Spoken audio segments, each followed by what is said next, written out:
ناظرین گرامی، قارون کے خزانے کے متعلق آپ نے تاریخی حکایات اور محاورے تو سنے ہوں گے۔ یہ وہی شخص ہے جس کا ذکر اللہ نے قرآن میں نشان عبرت کے طور پر کیا ہے۔ قارون کا قصہ اسرائیلی اور اسلامی دونوں طرح کی روایتوں میں ملتا ہے۔ یہ بنی اسرائیل کا وہی امیر ترین شخص تھا جس کے خزانے کی کنجیاں 300 اونٹوں اور خچروں پر لاد دی جاتی تھیں، اور ہر کنجی چمڑے کی بنی ہوتی تھی جو ایک خزانے کی چابی تھی۔ تاریخ انسانی میں قارون سے زیادہ دولت، ثروت شاید کسی شخص کو عطا نہیں کی گئی۔ قارون حضرت موسیٰ علیہ السلام کے چچا یسوع کا بیٹا تھا۔ وہ نہایت ہی حسین و جمیل آدمی تھا۔ یہی وجہ تھی کہ بنی اسرائیل اور قبطی لوگ اسے منور کہا کرتے تھے۔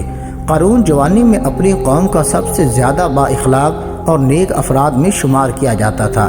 نیز تورات کا سب سے بڑا عالم بھی تھا، کیونکہ اس کی پرورش حضرت موسیٰ علیہ السلام کے سایہ عاطفت میں ہوئی تھی، اس لیے وہ کتاب کا علم بھی رکھتا تھا اور اچھی آواز کا مالک تھا۔ وہ تورات خوبصورت انداز میں تلاوت کیا کرتا تھا۔ یہی وجہ تھی کہ لوگ اس کا بڑا ادب و احترام کیا کرتے تھے۔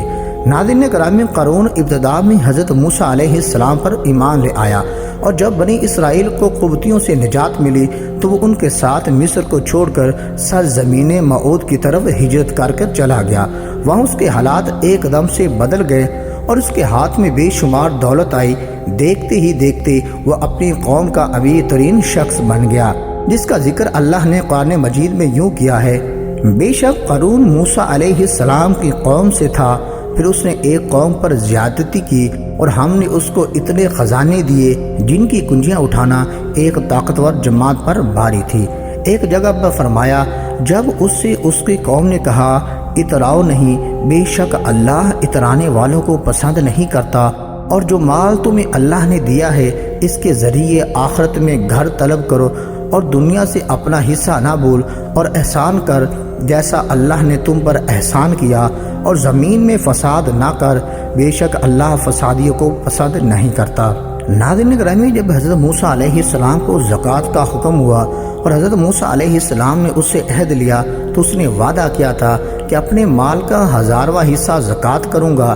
جب اس نے اپنے مال کا حساب لگایا تو ایک بہت بڑی رقم زکوٰۃ کی نکلی، لہذا اس کے دل میں حرص اور لالچ پیدا ہو گئی اور وہ زکوٰۃ کا منکر ہو گیا۔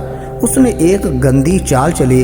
اس نے بنی اسرائیل میں سے ایک گروہ کو جو اس کے حمایتی تھے جمع کیا اور کہا، اے بنی اسرائیل، موسیٰ علیہ السلام نے ہمیں بہت سارے امور کا حکم دیا جس پر تم لوگوں نے پیروی کی، اب وہ تم سے تمہارا مال بھی لینا چاہتا ہے۔ اب میں کہتا ہوں فلاں فاحشہ عورت کو لے کر آؤ تاکہ اسے کچھ پیسے دے کر موسیٰ علیہ السلام کو بد کردار ثابت کیا جائے۔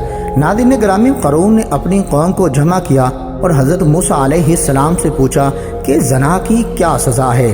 حضرت موسیٰ علیہ السلام نے کہا، جو بھی زنا کرے حالانکہ اس کی بیوی بھی ہو اسے سنسار کیا جائے یہاں تک کہ وہ مر جائے۔ قارون نے حضرت موسیٰ علیہ السلام سے کہا، حتیٰ کہ اگر یہ کام آپ نے ہی انجام دیا ہو تو بھی؟ موسیٰ علیہ السلام نے کہا، ہاں، حتیٰ کہ اس کام کو میں بھی انجام دوں تو یہی حکم ہے۔ ناظرین گرامی، قارون نے کہا، بنی اسرائیل کے لوگ گمان کرتے ہیں کہ آپ نے فلاں فاحشہ عورت سے زنا کیا ہے۔ ناظرین گرامی، حضرت موسیٰ علیہ السلام نے فرمایا، اس عورت کو میرے پاس لاؤ۔